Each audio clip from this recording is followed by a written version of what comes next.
Ele achou que vender minha máquina de costura por R$ 150 me deixaria de cabeça baixa. Sou Eunice, 71 anos, moradora de Itaquera desde que isso aqui era só mato. Ele riu, mas mal sabia a tempestade que eu ia armar. Aquela terça-feira amanheceu com a garoa típica de São Paulo, daquelas que entram nos ossos da gente antes mesmo de a gente colocar os pés para fora da cama. Meus joelhos já não são os mesmos, reclamam do frio e da umidade, mas o costume de uma vida inteira de trabalho não me deixa ficar deitada depois que o galo do vizinho canta. Levantei, calcei meu chinelo de dedo com as tiras já gastas e caminhei até a cozinha. A casa estava silenciosa. O chão de cimento queimado, frio que só ele, me lembrava que mais um dia estava começando. Fui direto para a pia. Peguei o coador de pano, aquele que já está escuro de tanto uso, mas que é o único capaz de tirar o gosto amargo da saudade que a velhice traz, e passei meu café. Enchi minha caneca de lata, dei um gole e, como faço há mais de 20 anos, caminhei em direção ao puxadinho nos fundos da casa. Aquele era o meu canto, meu santuário. Era lá que ficava a minha vida inteira em formato de ferro e engrenagens. Mas quando acendi a lâmpada fraca, que pendia do teto por um fio solitário, meu coração falhou uma batida. O espaço encostado na parede de tijolo baiano estava vazio. Pisquei os olhos, achando que a catarata estava me pregando alguma peça. Esfreguei o rosto com as mãos calejadas, mas a imagem não mudou. A mesa de madeira maciça, que meu falecido marido havia feito com restos de caixotes de feira, estava nua. Apenas um contorno de poeira marcava o lugar onde, até a noite anterior, descansava a minha máquina de costura Singer. Uma máquina preta, pesada, com aqueles desenhos de flores douradas já apagados pelo atrito constante dos meus braços durante décadas. O ar sumiu dos meus pulmões. O pânico inicial de quem sofre um assalto tomou conta de mim. Olhei para a janela basculante, estava trancada. A porta dos fundos também não tinha sinais de arrombamento. A lata de biscoitos onde eu guardava as linhas coloridas e as agulhas continuava ali, intocada, ao lado do meu vasinho com a planta Comigo Ninguém Pode. Apenas a máquina e o pedal de ferro haviam desaparecido. Foi então que o cheiro chegou ao meu nariz. Um cheiro forte de perfume barato misturado com suor e cigarro. O cheiro do meu filho, Roberto. Roberto tem 42 anos nas costas, mas a mentalidade de um menino de 15 que acha que o mundo lhe deve alguma coisa. Desde que o pai dele se foi, deixando apenas dívidas e uma casa pela metade, fui eu quem segurou as pontas. E foi aquela máquina de costura que garantiu que a barriga dele nunca roncasse de fome. Com ela, costurei uniformes para as escolas do bairro, fiz vestidos de noiva caipira para as festas juninas, apertei calças jeans de quem precisava e até consertei estofado de carro quando a necessidade apertou. Aquele pedal de ferro conhecia o peso do meu cansaço. O barulho do motorzinho adaptado, aquele taca-taca-taca, madrugada afora, foi a canção de ninar do Roberto durante toda a infância. Voltei para a cozinha com as pernas bambas, sentei na cadeira de palha ao lado do filtro de barro e esperei. Eu não precisava chamar a polícia. O ladrão tinha a chave da porta da frente. Eram quase 11 horas da manhã quando o portão de ferro rangeu. Os passos pesados e arrastados denunciavam que ele estava de ressaca. Roberto entrou na cozinha de óculos escuros, vestindo uma camisa de marca que eu sabia muito bem que ele não tinha dinheiro para comprar, e um tênis branco impecável. Ele passou por mim como se eu fosse um móvel da casa, abriu a geladeira, pegou a garrafa de água e bebeu no gargalo. "Bom dia, mãe", ele murmurou, a voz rouca, sem sequer olhar nos meus olhos. Eu continuei sentada, as mãos repousando no colo, apertando o tecido do meu avental desbotado. O silêncio na cozinha era tão pesado que dava para cortar com uma tesoura. "Onde está a minha máquina, Roberto?" Minha voz saiu baixa, mas firme, sem tremer. Ele parou com a garrafa na boca. Engoliu a água devagar, fechou a geladeira e finalmente virou para me encarar. Tirou os óculos escuros, revelando os olhos vermelhos de quem passou a noite em claro em alguma mesa de bilhar do bairro.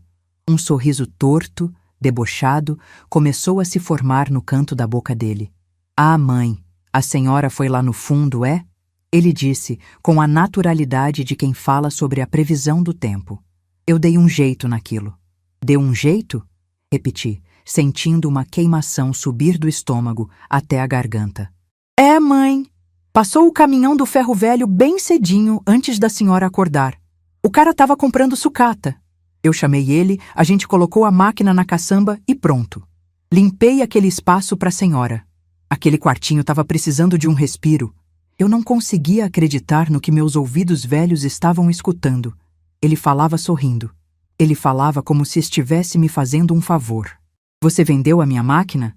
Levantei devagar, apoiando as mãos na mesa. A máquina que eu usei para te criar?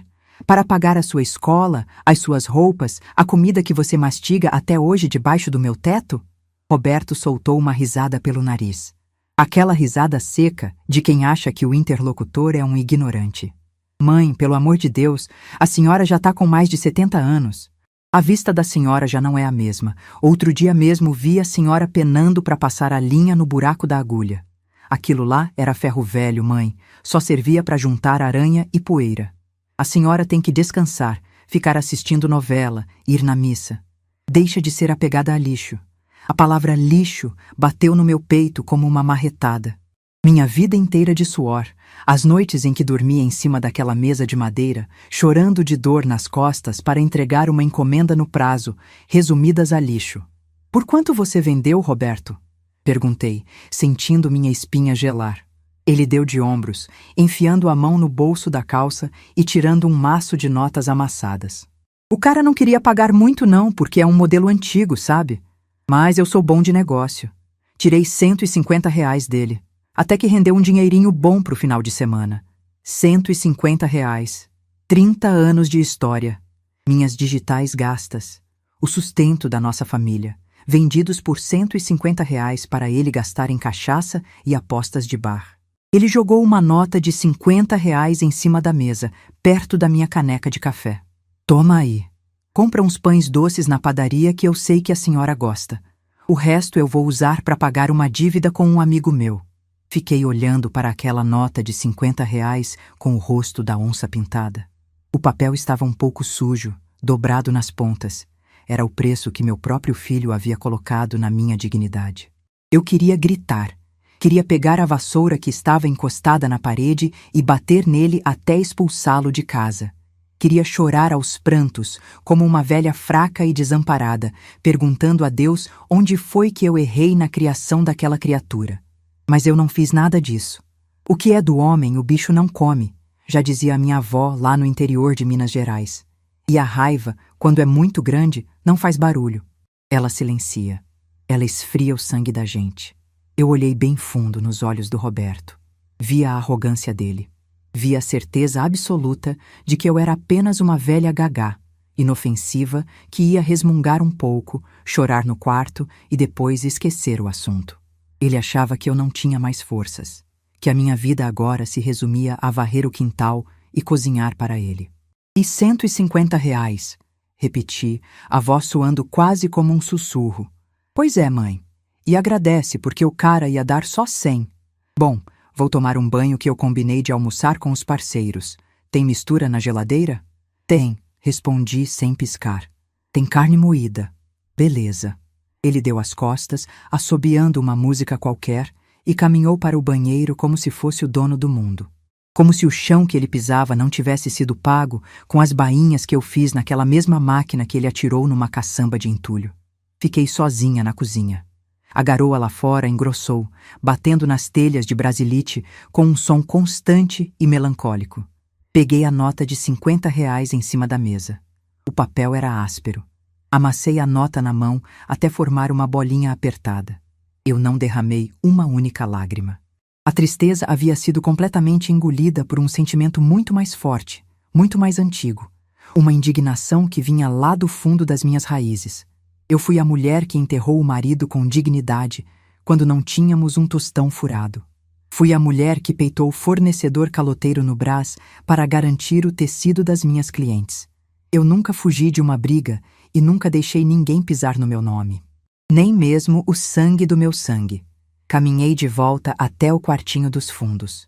Olhei mais uma vez para o espaço vazio. Toquei a mesa de madeira com a ponta dos dedos, sentindo a textura áspera onde a máquina costumava ficar fixada. O silêncio do cômodo agora era ensurdecedor, mas dentro da minha cabeça as engrenagens começavam a girar. Ele não levou apenas o meu instrumento de trabalho. Ele tentou levar a minha utilidade, a minha independência. Ele achou que, tirando a minha máquina, eu me tornaria totalmente dependente dele. Uma sombra encolhida no canto do sofá, esperando a morte chegar enquanto ele usava a minha casa como bem entendesse. Respirei fundo, sentindo o cheiro da terra molhada que vinha do quintal. O frescor da chuva lavou o resto de choque que ainda paralisava meus músculos. Roberto iria descobrir da pior maneira possível que a agulha pode até ter ido parar no ferro velho. Mas quem domina a arte de costurar sem deixar a linha arrebentar sou eu. E a mortalha que eu iria tecer para a arrogância do meu filho estava apenas começando a ganhar seus primeiros pontos. Escutei o barulho do chuveiro sendo desligado. Logo depois, a voz do Roberto ecoou pelo corredor, cantarolando uma música qualquer de pagode, como se a vida fosse uma eterna festa de domingo. O som da porta batendo e o rangido do portão de ferro me avisaram que ele finalmente havia saído. Fiquei ali, sentada na cadeira de palha da cozinha, ouvindo os passos dele se distanciarem pela calçada até desaparecerem na neblina úmida de Itaquera. O silêncio que tomou conta da casa não era um silêncio de paz. Era o silêncio que antecede as tempestades de verão, aquelas que escurecem o céu no meio da tarde e arrancam telhas quando a gente menos espera. Levantei devagar. Meus joelhos estalaram. Lembranças físicas de uma vida inteira passada com o pé direito pressionando o pedal de ferro de uma máquina de costura. Fui até a geladeira. Abri a porta e olhei para o pote de margarina onde eu guardava a carne moída refogada que ele havia perguntado se tinha para o almoço. Peguei o pote, caminhei até a porta dos fundos e chamei o vira-lata caramelo que sempre ficava rondando o meu portão. Despejei a carne inteira no chão de cimento do quintal. O cachorro devorou tudo em segundos, abanando o rabo. Come, bichinho, murmurei para o cachorro. Quem alimenta parasita acaba morrendo de anemia. E eu não vou sustentar marmanjo folgado nem mais um dia da minha vida. Voltei para dentro, tranquei a porta e caminhei em direção ao meu quarto. O chão de taco de madeira, encerado com capricho durante décadas, rangia debaixo dos meus pés descalços. Meu quarto sempre foi o meu refúgio. As paredes pintadas de um azul bem clarinho, a cama coberta com uma colcha de chenille que eu mesma havia feito com retalhos e o crucifixo de madeira pendurado acima da cabeceira. Mas o que importava ali, naquele momento, era o enorme guarda-roupa de embuia que ocupava quase uma parede inteira. Aquele móvel era pesado, escuro, feito para durar 100 anos. Abri a porta do meio. O cheiro de naftalina misturado com sabonete de lavanda invadiu minhas narinas. Afastei os cobertores pesados de inverno. Empurrei algumas caixas de sapatos velhos e alcancei o fundo da prateleira mais alta. Meus dedos tocaram o metal frio de uma lata antiga de biscoitos piraquê. Peguei a lata com as 2 mãos e me sentei na beirada da cama. O metal estava enferrujado nas bordas. Para qualquer pessoa que entrasse ali, era só lixo. Mas para mim, aquela lata era o cofre da minha história. Abri a tampa com um pouco de esforço. Lá dentro, guardados em sacos plásticos transparentes para não amarelar com o tempo, estavam os papéis que provavam que eu existia. Que eu não era apenas a mãe do Roberto, ou uma velha qualquer de cabelo branco que varria a calçada nas manhãs de sábado. Tirei o primeiro documento, a certidão de casamento com o Valdir. Passei o dedo sobre o nome dele. Valdir foi um homem bom, trabalhador, mas que tinha o coração mole demais para o mundo duro em que a gente vivia. Quando ele morreu de um infarto fulminante no meio da rua, Roberto tinha acabado de completar 10 anos. Valdir não me deixou herança, não me deixou seguro de vida. Me deixou apenas as paredes desta casa, que ainda estava na metade do financiamento, e um caderno cheio de dívidas no armazém do bairro e na farmácia. Foi nessa época que a máquina de costura entrou na minha vida. Fechei os olhos por um instante e a lembrança veio forte, com cheiro de poeira e óleo de motor. Lembrei de pegar 2 ônibus lotados até o centro de São Paulo, num dia de calor insuportável, para encontrar um velho alfaiate chamado Seu Elias, que estava fechando as portas de sua oficina. Ele me vendeu aquela máquina Singer preta. Eu não tinha o dinheiro todo. Chorei na frente daquele homem, expliquei que era viúva, que tinha um menino pequeno para criar. Ele me vendeu a máquina em 20 parcelas. 20 meses em que eu contei cada centavo. Eu trouxe o cabeçote de ferro daquela máquina no colo, dentro do ônibus, enrolado num cobertor velho, sentindo o peso do meu futuro nos braços. Foi aquela máquina que pagou o enterro do Valdir. Foi aquela máquina que quitou o financiamento da casa. Foi o suor derramado em cima daquela mesa de madeira que garantiu a carne na mesa, o caderno escolar do Roberto, o tênis de marca que ele chorava para ter porque os amigos da escola tinham. Lembro das madrugadas frias em que eu precisava entregar vestidos de festa junina para uma escola inteira. A agulha subia e descia tão rápido que meus olhos ardiam. Uma vez, de tanto cansaço, a agulha atravessou a ponta do meu dedo indicador. A dor foi tão aguda que eu suei frio, mas eu não podia manchar o tecido branco de cetim da cliente. Enrolei um pedaço de pano no dedo, apertei bem fundo para estancar o sangue e continuei costurando com a mão latejando até o sol raiar. Enquanto eu sangrava para garantir o teto dele, Roberto crescia solto. Fui mãe e pai. Tentei ser dura. Tentei ensinar o valor das coisas, mas a culpa de ver o menino sem pai me fez amolecer quando eu deveria ter sido firme. Eu sempre passava a mão na cabeça. Ele é jovem, logo toma jeito. Eu dizia para as vizinhas quando ele abandonou os estudos no ensino médio. Ele está procurando emprego. Eu mentia para mim mesma quando ele passava as tardes dormindo e as noites no bar. Criei um homem que não sabia o peso de uma enxada. Não sabia o valor de uma nota de R$ 10 ganhada com suor. E hoje, esse mesmo homem, com 42 anos, olhou para os meus 30 anos de sacrifício e chamou de ferro velho. Vendeu a minha alma por R$ 150. Abri os olhos e enxuguei uma única lágrima solitária que teimou em escorrer pelo meu rosto enrugado. A tristeza acabou ali.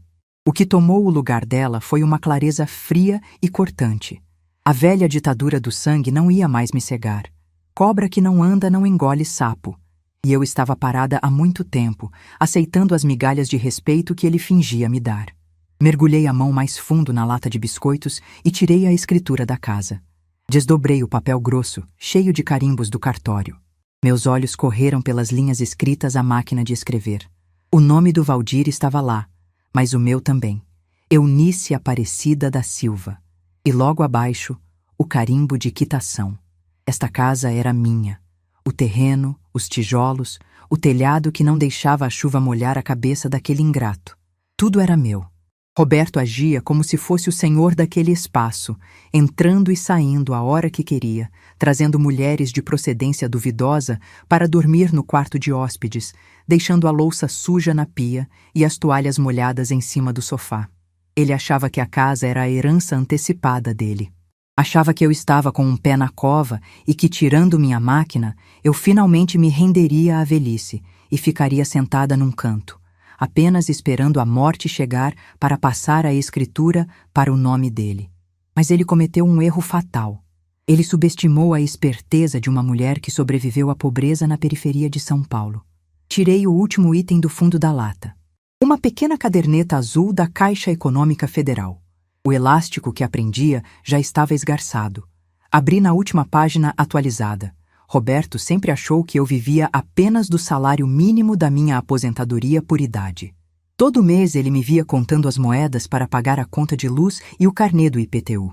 O que ele nunca imaginou, na sua profunda ignorância e falta de interesse pela minha vida, é que uma costureira de mão cheia, que atendeu o bairro inteiro durante décadas, nunca declarava tudo o que ganhava.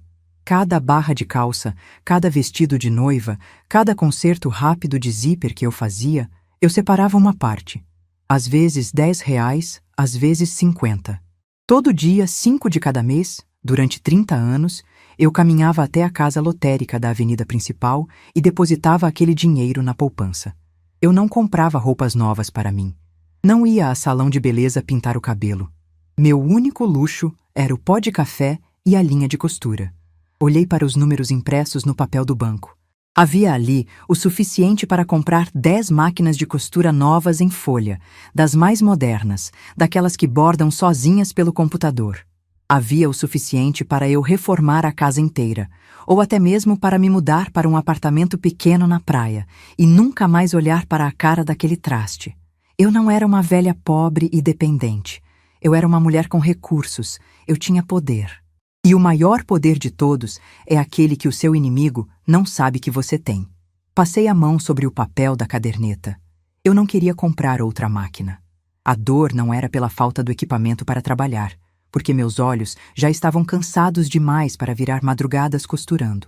A dor era pela humilhação, pela falta de respeito, pelo roubo descarado debaixo do meu teto. E isso, dinheiro nenhum no mundo comprava de volta. A única moeda que pagava aquela dívida era a justiça. E a justiça, quando feita pelas mãos de uma mãe ferida, é implacável.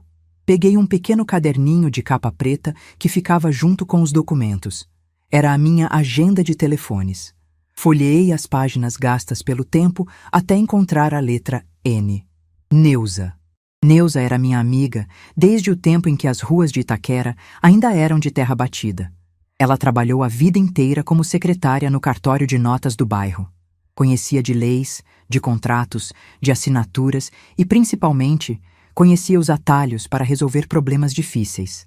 Ela estava aposentada agora, mas o cérebro dela continuava mais afiado que tesoura recém-amolada. Peguei meu celular, um modelo antigo, de teclas grandes, que o Roberto vivia dizendo que era celular de idoso burro. Digitei o número da Neuza.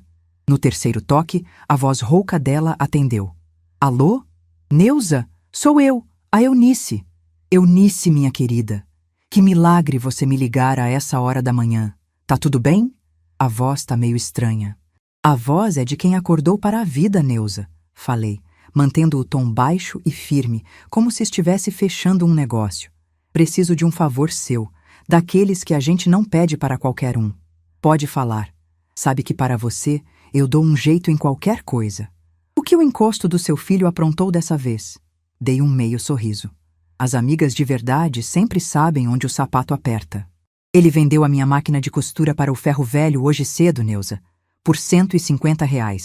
Disse que era lixo e que eu precisava descansar. Houve um silêncio pesado do outro lado da linha. Eu quase podia ouvir a Neuza cruzando os braços do outro lado da cidade, chocada com a ousadia. Mentira! Eunice, aquele vagabundo fez isso? Eu vou aí agora mesmo com um cabo de vassoura e quebro nos dentes dele.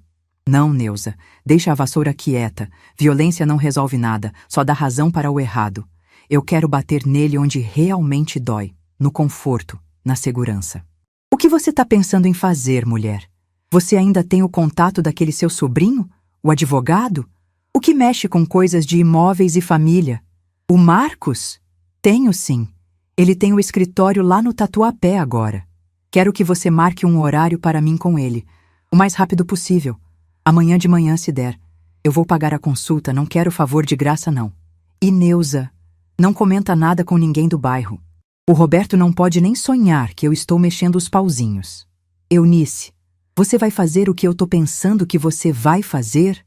A voz da Neuza tinha uma mistura de medo e profundo orgulho. O que é do homem, o bicho não come, Neuza. Ele achou que tirando a minha máquina ia me deixar de mãos atadas. Ele esqueceu que quem corta o tecido e dá o nó na linha sou eu. Marca com o Marcos para mim. Deixa comigo. Te ligo à tarde para confirmar o horário. Fica firme, amiga. Eu sou um carvalho, Neuza. Vento nenhum me derruba. Desliguei o telefone. Guardei a certidão, a escritura e a caderneta de poupança de volta na lata de biscoitos.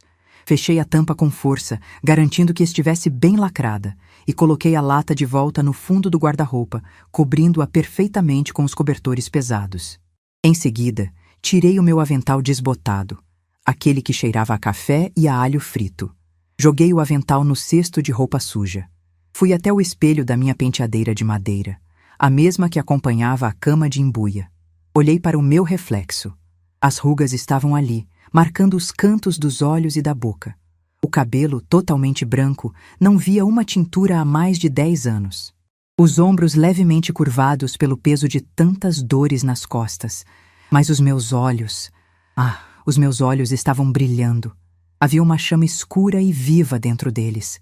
Eu não via uma vítima. Eu via a dona da casa. Eu via a mulher que enfrentou a morte do marido, a fome, as crises financeiras do país, as trocas de moeda, a inflação, os cobradores batendo na porta. Se eu venci tudo isso, não seria um moleque de 42 anos, criado a leite com pera e pão na chapa, que iria me destruir. Abri a gaveta e peguei meu batom cor-de-boca, aquele que eu só usava para ir à missa de domingo, ou em velório de parente próximo. Passei nos lábios com cuidado, penteei o cabelo para trás, prendendo com um grampo firme.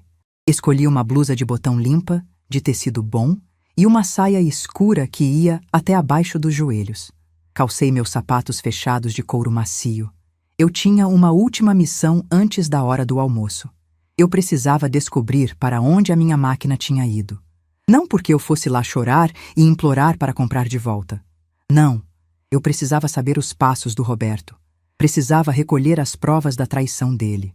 Eu sabia perfeitamente quem era o homem do ferro velho que passava as terças-feiras no bairro. Era o seu Expedito, um senhor baixinho que dirigia uma caminhonete caindo aos pedaços e que parava todos os dias perto da Praça do Forró para comer pastel.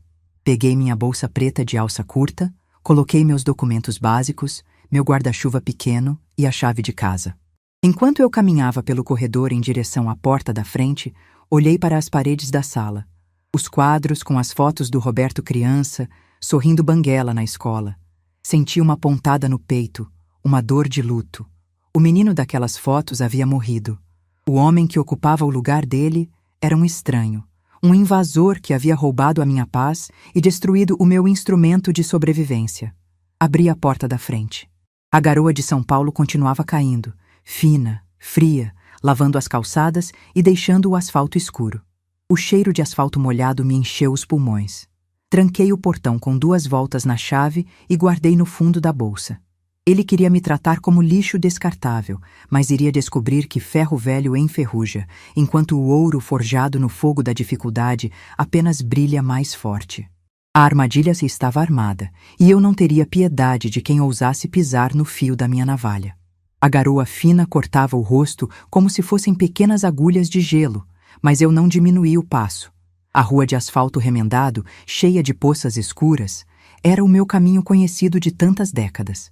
Fui descendo a ladeira em direção à Praça do Forró, com o meu guarda-chuva preto de cabo de madeira firme nas mãos.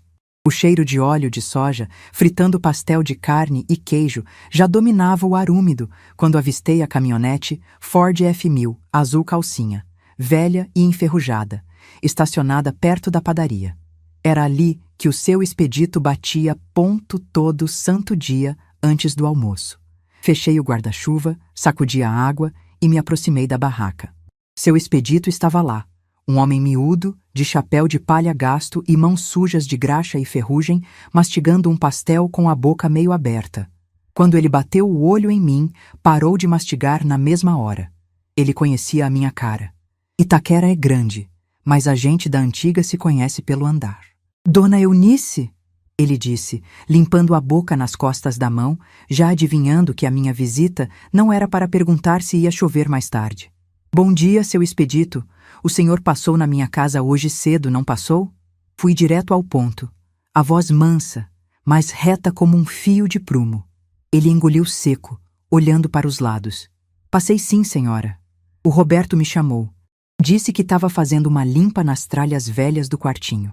E o senhor comprou a minha máquina de costura, a Singer preta. Seu Expedito tirou o chapéu, o rosto enrugado demonstrando um constrangimento que o meu próprio filho não teve a decência de sentir. Dona Eunice, por Deus que está no céu, eu perguntei para ele se a senhora sabia. Ele me jurou de pé junto que a senhora tinha ganhado uma máquina nova de presente e que aquela lá ia pro lixo. Eu paguei R$ 100 nela, Dona Eunice. Não foi 150 não, como ele deve ter cantado vantagem.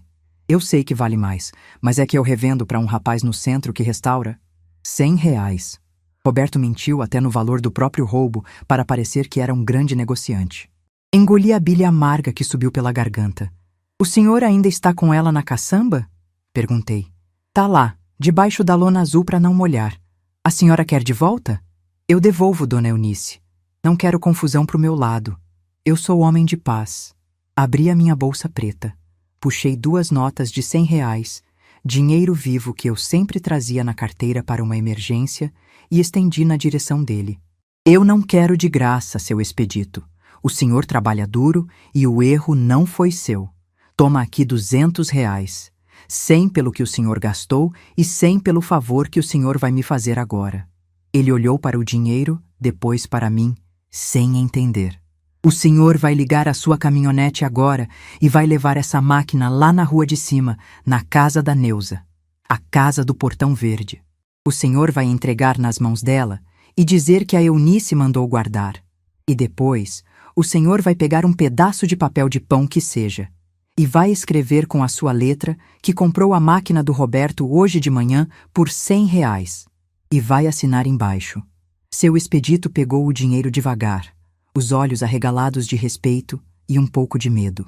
A senhora vai colocar o Roberto na justiça? Eu vou colocar o Roberto no lugar dele, seu expedito. E o senhor sabe como é. Quem avisa amigo é. O senhor me dá esse papel e essa história morre aqui entre nós. O Roberto não pode saber que eu recuperei a máquina. Para ele, ela virou ferro velho. Ele não discutiu. Escreveu o recibo num pedaço de folha de caderno que tirou do porta-luvas da caminhonete. Assinou com a letra tremida e me entregou. Guardei o papel dobrado no fundo da bolsa, como quem guarda o trunfo de um jogo de truco. Agradeci com um aceno de cabeça e fiz o caminho de volta para casa. A primeira peça do tabuleiro já estava no lugar. Quando cheguei, a casa estava vazia. Fui direto para a cozinha, lavei as mãos, coloquei um avental limpo e comecei a preparar o almoço. Descasquei alho, piquei cebola, refoguei um feijão que estava na geladeira e fritei uns bifes acebolados. O cheiro de comida caseira invadiu a casa inteira. Eu precisava que tudo parecesse perfeitamente normal. O maior erro de quem quer se vingar é fazer barulho antes da hora. A raiva barulhenta assusta o inimigo. A raiva mansa, submissa, essa sim é perigosa, porque ela cega quem está do outro lado. Era começo da tarde quando a porta da sala bateu. Roberto entrou, largando as chaves em cima da mesa de centro, com o mesmo andar arrastado de sempre. O cheiro do bife fritando chegou até ele. Ele apareceu na porta da cozinha, escorado no batente, com um sorriso vitorioso no rosto.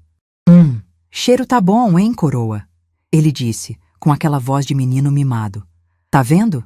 Falei pra senhora que era só tirar aquela tralha velha daqui que a senhora ia se sentir mais leve. Já tá até cozinhando com mais gosto. Continuei mexendo a panela de feijão com a colher de pau. Não levantei os olhos de imediato. Respirei fundo, vestindo a máscara da velha cansada e conformada que ele tanto queria que eu fosse. Você tem razão, Roberto. Minha voz saiu baixa, quase um suspiro. Eu fiquei nervosa de manhã porque pegou de surpresa. Mas a gente vai ficando velha, vai apegando a lixo, né? Já não tenho mais vista para costurar mesmo. Ele caminhou até mim, deu um tapinha leve no meu ombro, achando que tinha domado a fera. É isso aí, mãe. Cabeça no lugar. A senhora trabalhou muito já. Deixa que agora eu cuido das coisas. Vou dar um jeito de arrumar um bico semana que vem, a gente ajeita essa casa, bota uma televisão maior na sala, fica sossegada. Deixa que eu cuido das coisas. A mentira escorria da boca dele com a naturalidade de quem bebe água. Ele não ia arrumar bico nenhum. Ele ia continuar sugando a minha aposentadoria, dormindo até o meio-dia e vendendo minhas coisas aos poucos quando o dinheiro da cachaça acabasse. Servi o prato dele. Uma montanha de arroz, feijão por cima, 2 bifes grandes. Coloquei na mesa. Ele sentou e começou a comer com pressa, sem nem lavar as mãos. Fiquei em pé, encostada na pia, assistindo aquela cena. Ele mastigava de boca aberta, olhando para a tela do celular, rindo de alguma coisa. Ele estava tão seguro da própria impunidade que me deu pena. Pena não dele, mas da mulher que eu fui no passado, que perdeu tantas noites de sono, chorando de preocupação por causa desse traste. Mãe, me arruma 50 aí para eu inteirar uma saída com os moleques hoje à noite? Ele pediu, de boca cheia. Aquele dinheiro da máquina foi todo para pagar o agiota lá do bar. Fiquei zerado. Fui até a gaveta do armário, peguei a mesma nota de R$ 50 que ele havia jogado na mesa horas antes, a nota que ele jurou que era do meu lucro da venda da máquina, e entreguei na mão dele. Toma, vê se não chega de madrugada fazendo barulho. Valeu, coroa. A senhora é a melhor. Ele guardou a nota no bolso, terminou de comer, empurrou o prato sujo para o meio da mesa e foi para o quarto se arrumar. Lavei o prato dele em silêncio. A água fria da torneira acalmava os meus nervos. Ele achou que eu tinha engolido o sapo. Ele achou que eu estava gagá, dócil, entregue à velhice. Perfeito. Um lobo em pele de cordeiro só ataca quando a presa está dormindo de barriga cheia. No dia seguinte, levantei mais cedo que o sol. Vesti minha melhor roupa, passei um perfume leve, peguei minha bolsa com a pasta de documentos e saí de casa antes que o Roberto sequer virasse para o outro lado na cama. Fui a pé até o ponto de ônibus da Avenida Itaquera e peguei a lotação para o Tatuapé.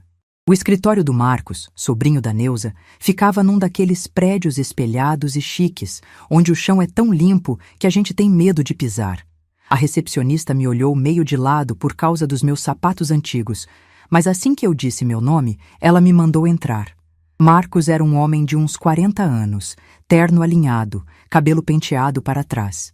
Levantou da cadeira de couro para apertar a minha mão. A Neuza já tinha adiantado o assunto pelo telefone.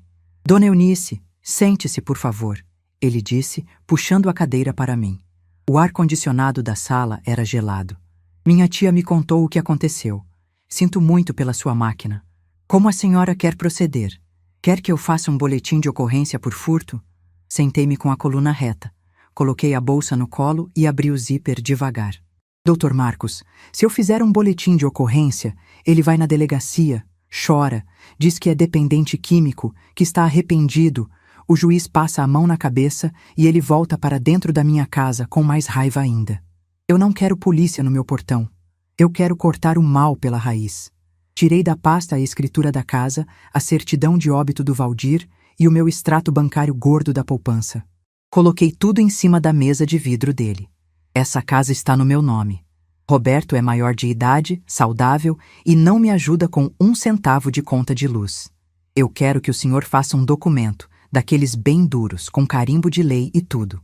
Uma notificação extrajudicial, a Neuza me disse que é o nome, dando 48 horas para ele tirar as coisas dele da minha casa. Marcos pegou a escritura, ajeitou os óculos e leu os papéis com atenção. Ele levantou as sobrancelhas quando viu o valor do meu extrato bancário. Dona Eunice, a senhora tem ciência de que legalmente a senhora está no seu direito. Isso se configura como um comodato verbal. Ele mora lá por permissão sua. Mas a senhora tem certeza de que quer fazer isso? Ele é seu filho. Ele pode se tornar agressivo. Pode se recusar a sair. Eu sorri. Um sorriso sem alegria nenhuma. Doutor, cachorro que late não morde. E se ele tentar morder, o problema vai ser dele. A casa vai ser vendida. Eu quero que o senhor coloque ela numa imobiliária de confiança da sua mão. Quero vender barato para sair rápido. Com o dinheiro da casa e o que eu tenho no banco, eu vou comprar um apartamento pequeno em Santos. Só para mim.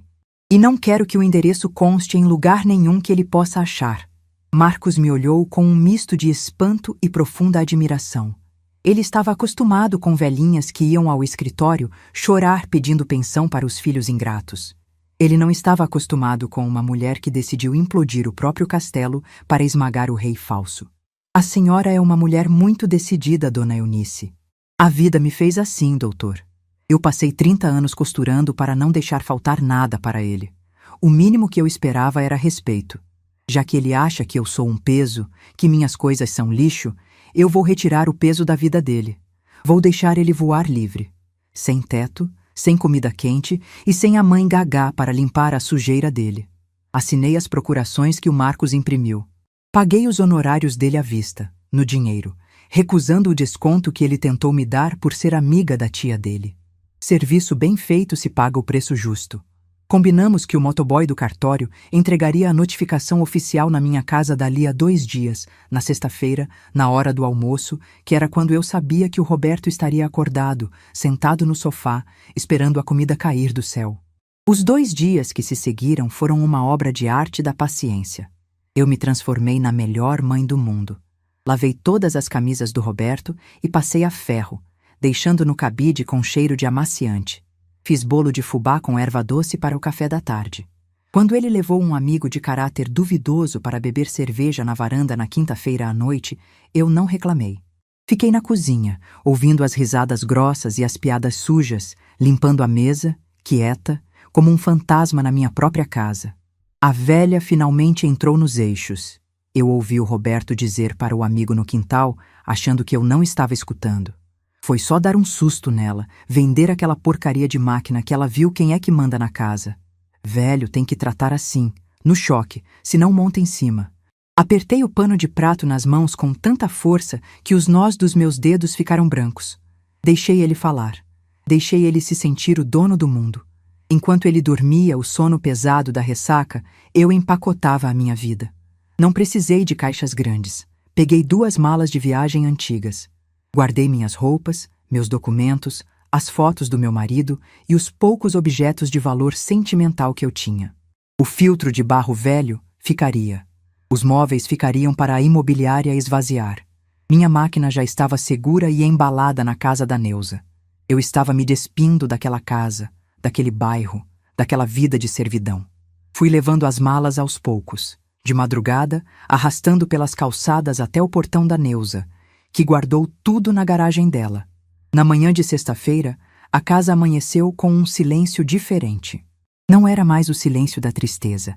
Era o silêncio da pólvora esperando a faísca. Roberto levantou quase meio-dia.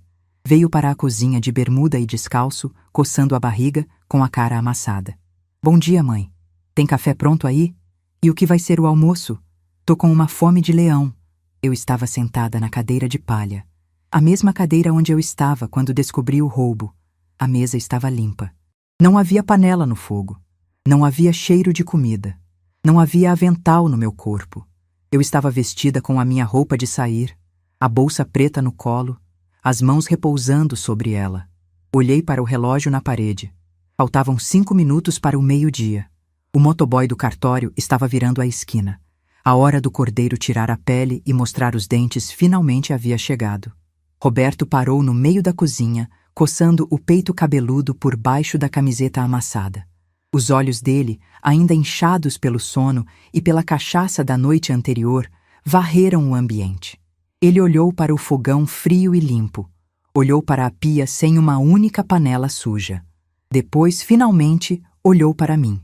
Eu estava sentada na cadeira de palha, com a postura de quem está no banco de uma igreja, aguardando o início da missa. Minhas costas não encostavam no encosto de madeira. Minhas mãos seguravam a alça da minha bolsa preta com firmeza. Meu casaco de lã leve já estava abotoado. Que palhaçada é essa, mãe? Ele perguntou, a voz engrossando de irritação. Cadê o almoço? E para onde a senhora vai arrumada desse jeito a essa hora? Vai pro bingo da paróquia e me deixou sem comida? Eu não pisquei. Não movi um músculo do rosto. O silêncio que eu ofereci em resposta pareceu incomodar mais do que um grito. Roberto deu um passo na minha direção. O senho franzido, a boca se abrindo para soltar algum xingamento que ele achava que tinha o direito de usar debaixo do meu teto. Mas antes que a primeira sílaba saísse da garganta dele, o som rasgado de uma buzina de moto estourou na rua. 2 toques curtos e altos. Logo em seguida, uma voz masculina gritou do lado de fora do portão de ferro, abafando o barulho distante do trânsito da Avenida Itaquera. Ô de casa! Entrega de documento de cartório para Roberto Aparecido da Silva. Tem alguém aí? Roberto parou no lugar. A irritação no rosto dele deu lugar a uma confusão passageira. Ele olhou para a porta da sala, depois olhou para mim, esperando que eu me levantasse para atender, como eu fiz a vida inteira para receber as encomendas dele, as contas que ele não pagava, as cobranças que chegavam no nome dele. Eu continuei sentada. Apenas inclinei levemente a cabeça em direção à porta. É para você, eu disse, a voz mansa, fria como a água do filtro de barro nas madrugadas de inverno.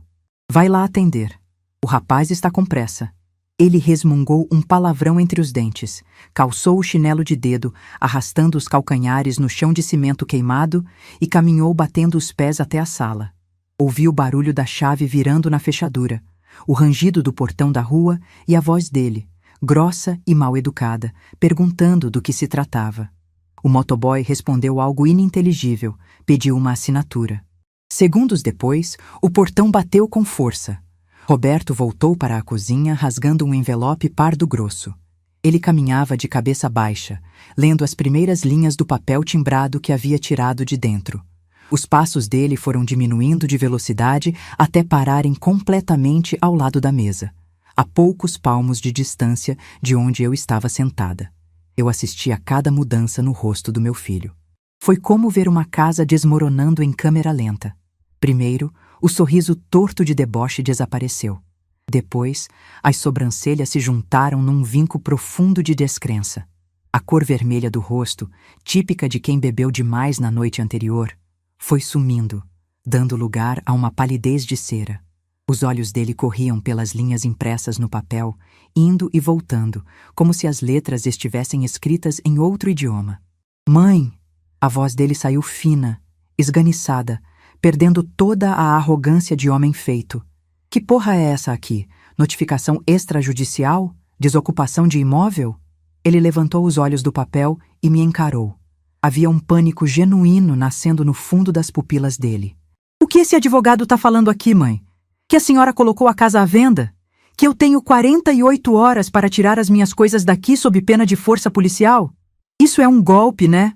Alguém pegou o nome da senhora e tá tentando roubar a nossa casa. Eu soltei a alça da minha bolsa. Apoiei as duas mãos sobre a mesa. Levantei-me devagar, sentindo meus joelhos estalarem, e fiquei de pé, de frente para ele. Eu sou uma mulher baixa. O topo da minha cabeça mal chega no queixo dele. Mas naquele momento, eu juro por Deus, eu me senti do tamanho de um prédio. Ninguém está roubando nada, Roberto.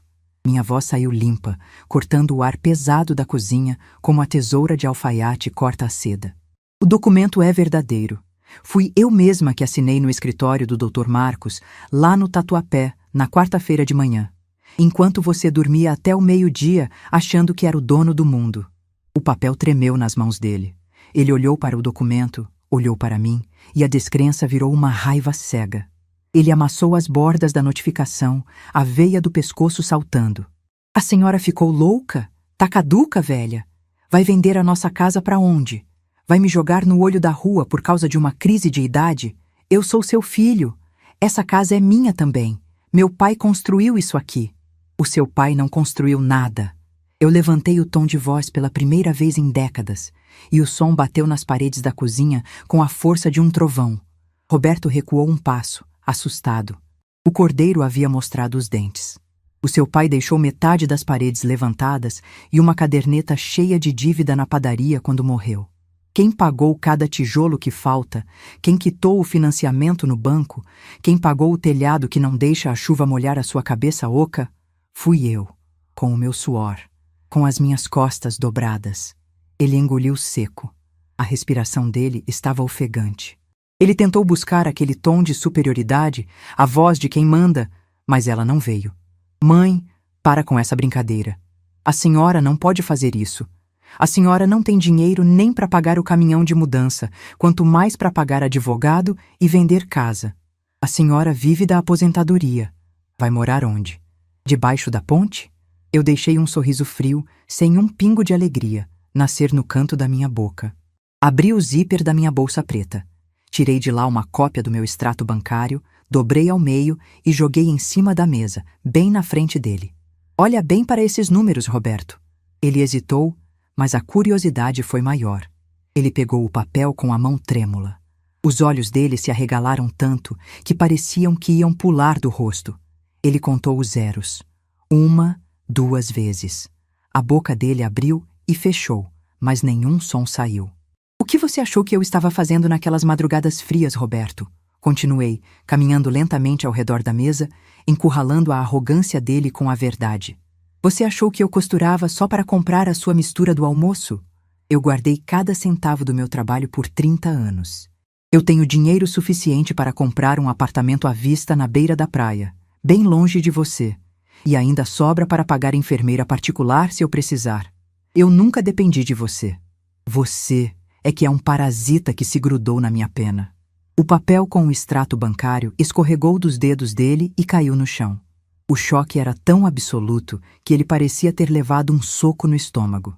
O homem que se achava o malandro do bairro, o esperto, acabava de descobrir que passou a vida inteira sendo sustentado por uma mulher que ele considerava uma velha ignorante. Mas, por que agora, mãe? Ele gaguejou, a voz embargada, os olhos enchendo de lágrimas de crocodilo. O desespero começava a tomar conta. A gente sempre viveu bem. A gente tinha as nossas brigas, mas eu cuidava da senhora. Eu estava limpando as coisas. Limpando as coisas? Eu interrompi, e a lembrança daquela terça-feira me fez sentir um gosto amargo na língua. Você chamou a minha máquina de costura de ferro velho. Você vendeu 30 anos da minha vida, o instrumento que colocou comida na sua boca, para gastar em cachaça e aposta de bar. Ele balançou a cabeça, tentando se defender com a mesma mentira esfarrapada. Mãe, não foi assim. O cara da sucata deu R$ 150. Era um lixo. A senhora mesma não enxerga mais o buraco da agulha. Eu fiz um favor para a senhora. Foi a minha vez de soltar uma risada seca. Fui até o fundo da minha bolsa e puxei o pedaço de papel de pão dobrado. O recibo com a letra tremida. Abri e bati com ele no peito do Roberto. R$ 100, Roberto. O seu expedito me contou tudo. Você não tem coragem nem para ser um ladrão honesto.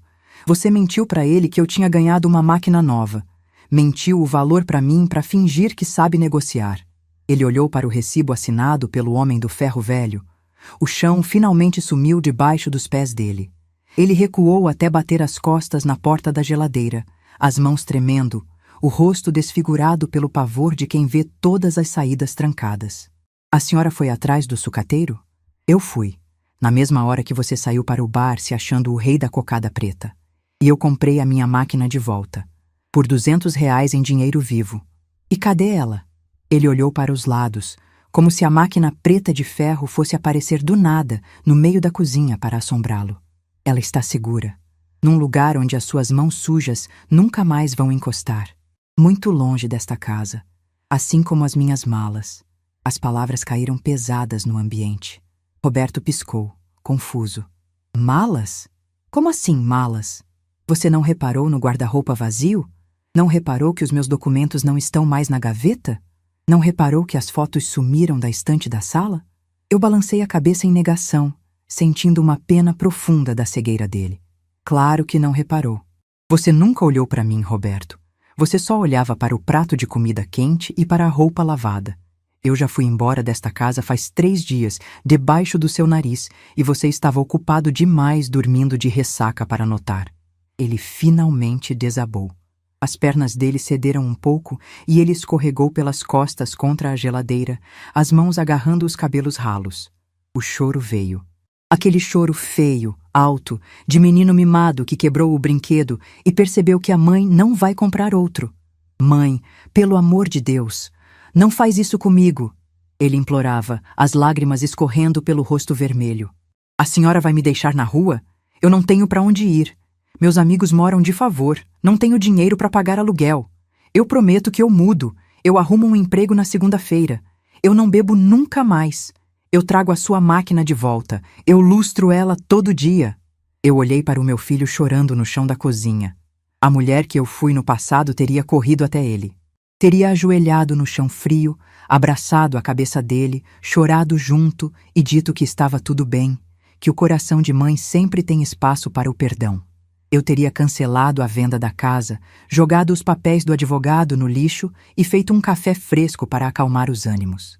Mas aquela mulher morreu no exato momento em que ele jogou uma nota de R$ 50 suja em cima desta mesma mesa, rindo do meu sacrifício. A fenda que ele abriu no meu peito era funda demais para ser remendada com promessas vazias. Algumas linhas, quando arrebentam, não aceitam emenda. É preciso trocar o carretel inteiro. Caminhei devagar até a mesa. Enfiei a mão no bolso do meu casaco de lã e tirei a mesma nota de R$ 50 com o rosto da onça pintada que ele havia me dado. A nota estava um pouco mais amassada agora. Alisei o papel com os dedos calejados e coloquei a nota em cima da mesa, bem no centro, esticada. O que é isso, mãe? Ele soluçou, olhando para o dinheiro. Essa é a sua herança, Roberto, eu disse, a voz serena, desprovida de qualquer raiva ou rancor. Apenas a mais pura e gelada constatação dos fatos. Foi o preço que você colocou na minha história. Foi o valor que você deu ao suor que te criou. Você disse que eu devia agradecer, comprar pão doce e ficar calada. Pois bem, estou te devolvendo. Ele tentou se levantar, esticando a mão na minha direção. Mãe, me perdoa, me perdoa. Pelo amor de Cristo, eu sou o seu sangue. Dei um passo para trás, me afastando do toque dele. Sangue atrai pernilongo e carrapato, Roberto. O que segura uma família unida é o respeito. E isso você jogou na caçamba do lixo. Você tem até o meio-dia de domingo para tirar os seus trapos daqui. Se não sair por bem, a polícia tira por mal. E não me procure. O Dr. Marcos é quem resolve tudo agora. Ajeitei a alça da bolsa no meu ombro. Dei as costas para ele e caminhei em direção à porta da sala. Os soluços do Roberto ecoavam pela casa, misturados com pedidos de perdão e promessas de mudança que eu já estava cansada de ouvir desde que ele tinha 15 anos. Passei pela sala vazia de quadros. Abri a porta da frente. O céu de São Paulo havia limpado. A garoa tinha ido embora, deixando o ar com um cheiro fresco de asfalto lavado. O sol tímido de inverno tentava furar as nuvens cinzentas, iluminando o quintal onde eu havia derramado tantas lágrimas silenciosas. Pisei na calçada. Puxei o portão de ferro, ouvi o barulho pesado do metal se encontrando e girei a chave na fechadura 2 vezes. O som da tranca se fechando foi o som da minha libertação. Joguei a chave por cima do muro, ouvindo-a cair com um estalo seco no piso do quintal. Dentro daquela casa, cercado por paredes que logo seriam demolidas ou vendidas para estranhos, ficou o menino que eu criei mal e o homem que eu decidi não carregar mais nas costas. Caminhei pela calçada da Avenida Itaquera sem olhar para trás. A cada passo que eu dava, o barulho dos carros parecia abafar os soluços do Roberto, que ficaram trancados junto com ele naquela casa de tijolos. As pessoas dizem que o coração de mãe é cego, que perdoa qualquer facada, mas a verdade é que o coração de mãe é feito de carne. E carne, quando apanha demais, cria calo. O meu estava calejado, duro, impenetrável. O vento frio da tarde batia no meu rosto, mas eu não sentia frio. Sentia uma leveza que eu não experimentava desde o dia em que o Valdir, meu falecido marido, teve aquele infarto na rua. Foram 32 anos carregando uma âncora nas costas, achando que era minha obrigação não deixar o barco afundar, mesmo quando o único passageiro fazia questão de furar o casco todos os dias. Cheguei no portão verde da casa da Neuza. Ela já estava me esperando na calçada, com os braços cruzados e um olhar de quem sabia exatamente a guerra que eu tinha acabado de travar. Ele chorou? Foi a primeira coisa que ela perguntou, abrindo o portão de ferro para eu entrar. Fez um mar de lágrimas, Neuza, respondi, entrando no quintal dela, que cheirava a dama da noite e a sabão em pó. Mas choro de crocodilo não rega flor nenhuma. O que importa é que a semente do respeito, que eu tentei plantar a vida toda, não vingou. Agora, eu arranquei a árvore inteira pela raiz. Neuza me abraçou. Um abraço apertado, com cheiro de café coado na hora. Entramos na cozinha dela. A minha máquina Singer preta estava lá, coberta com uma manta de algodão no canto da sala, segura como um tesouro resgatado do fundo do mar. Minhas 2 malas velhas aguardavam no quarto de hóspedes. Passei as 2 semanas seguintes morando de favor com a minha amiga, e foram semanas de um silêncio abençoado. O Dr. Marcos tomou a frente de tudo. Roberto, como o bom covarde que sempre foi quando encontrava alguém mais forte que ele, não tentou brigar na justiça. No domingo, no limite do prazo que o advogado deu, a Neuza passou de carro na rua de baixo e viu a cena. Roberto estava colocando sacos de lixo preto com as roupas dele na caçamba de uma caminhonete de frete. Saiu de cabeça baixa, o rabo entre as pernas, entregando as chaves para o motoboy do cartório que o Marcos havia mandado para fiscalizar a desocupação. Deus escreve certo por linhas tortas, mas às vezes a gente tem que dar um empurrãozinho na caneta. A casa foi colocada à venda na segunda-feira. Por estar com o preço bem abaixo do mercado, não demorou 10 dias para aparecer um comprador. Era um casal de nordestinos, gente de mão grossa e rosto queimado de sol, que queria abrir uma pequena padaria na garagem e morar nos fundos. Fiquei feliz. Aquelas paredes, que por tantos anos abrigaram a preguiça do meu filho, agora iam conhecer o cheiro do pão quente e do trabalho honesto.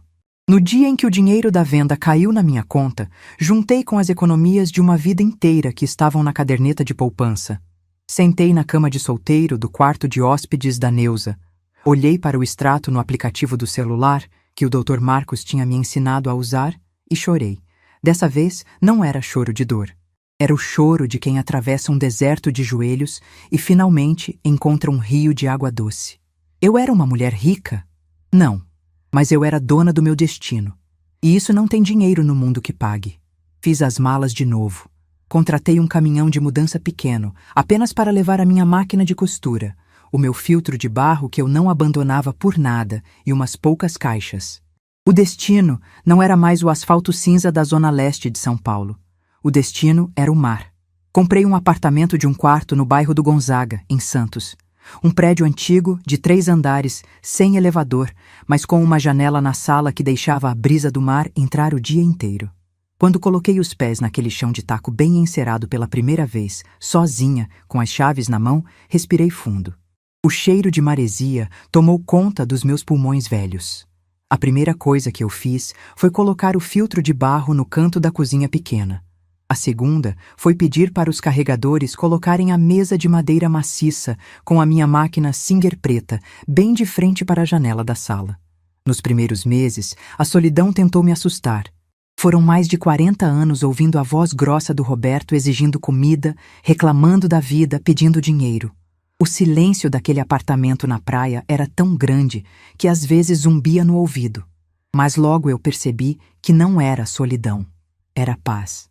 E a paz é um hóspede silencioso que a gente demora a acostumar a receber.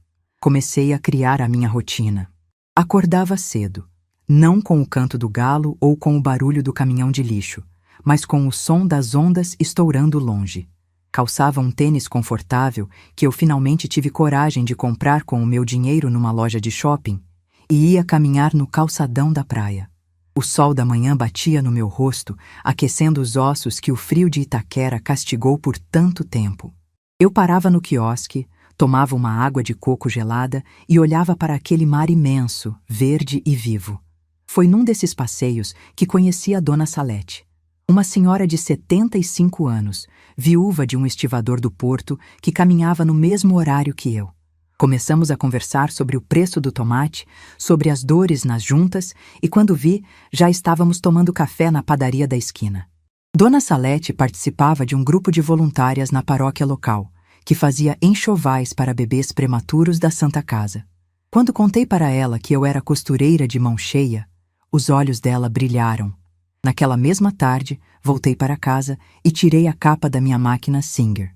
Passei um pano úmido no ferro preto. Coloquei uma gota de óleo Singer nas engrenagens, como quem passa pomada machucado antigo. A máquina, que o meu próprio filho havia jogado numa caçamba de sucata por R$ 150, estava ali, reluzente. Peguei um pedaço de tecido de algodão branco, macio, próprio para a pele de recém-nascido. Passei a linha pelo buraco da agulha. Meus olhos já não eram os de uma menina de 20 anos, mas a experiência guiava a minha mão. Quando pisei no pedal de ferro, o motorzinho adaptado ronronou. O taca-taca-taca encheu a sala, mas havia uma diferença enorme. Aquele barulho não era mais o som do desespero. Não era o som de uma mãe viúva virando à madrugada com a coluna em frangalhos para garantir que o filho tivesse o tênis de marca da moda. Era o som do amor puro. Era o som de uma mulher livre, costurando no seu próprio tempo para aquecer crianças que ela nem conhecia. Fiz 3 conjuntinhos de pagão naquela tarde, olhando para o movimento das árvores lá fora. Quando terminei, não senti dor nas costas. Senti a alma lavada. O tempo foi passando.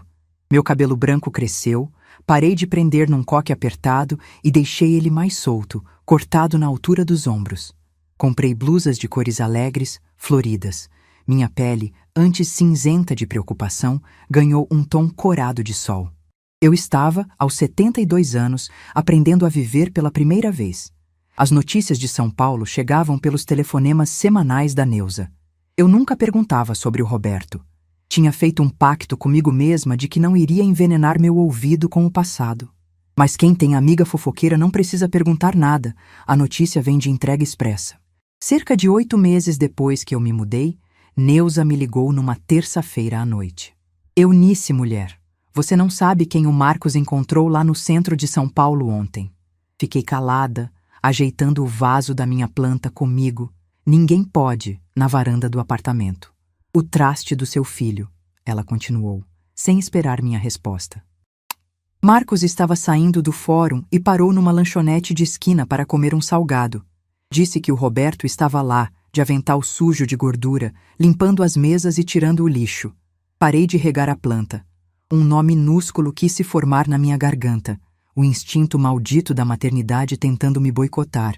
Mas eu engoli seco e deixei a Neuza falar.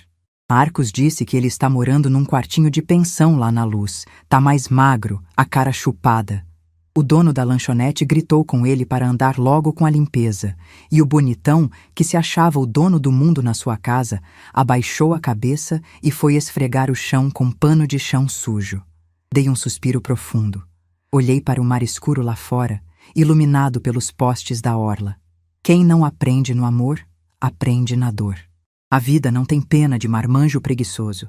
Eu passei 42 anos servindo de escudo, impedindo que a vida batesse no Roberto. Eu mastigava a comida para ele não ter o trabalho de engolir. O resultado foi um homem oco, arrogante, que foi capaz de vender a história da própria mãe por dinheiro de pinga. A necessidade ensina o sapo a pular, Neuza, respondi, a voz firme. Ele achou que o meu suor era lixo. Agora ele está aprendendo quanto custa cada gota do suor dele para pagar um prato de comida. Eu não desejo o mal dele, mas eu não sou mais a ponte para ele pisar. Você fez o certo, amiga. Tem mãe que morre na míngua para não ver o filho passar aperto, e o filho nem no velório chora. Você salvou a sua vida. Eu salvei a minha alma, Neuza. E quem sabe, talvez eu tenha salvado a dele também. Um homem só vira homem quando descobre que a mamadeira secou. Desliguei o telefone e fui fazer um chá de camomila. Não perdi uma única noite de sono por causa daquela notícia. Algumas pessoas podem me achar uma velha dura, uma mãe sem coração. Mas a verdade é que o amor de mãe não pode ser um cativeiro. Quando a gente ama de verdade, a gente tem que saber a hora de soltar a mão e deixar a pessoa cair, para que ela aprenda a levantar sozinha. O Roberto estava varrendo o chão de lanchonete porque era o que ele tinha plantado. Ele riu de mim quando vendeu minha máquina. Agora, era a vassoura e o rodo que ensinavam a ele o valor do trabalho. Hoje, faz 2 anos que moro em Santos. Meu apartamento cheira a cera de chão, a maresia e a bolo de laranja que eu asseio para receber a dona Salete e as outras senhoras da igreja para o café da tarde. O meu guarda-roupa não tem mais um fundo falso com dinheiro escondido por medo. Minha poupança paga minhas contas, meus remédios e os passeios que eu faço de ônibus com as amigas para as cidades vizinhas.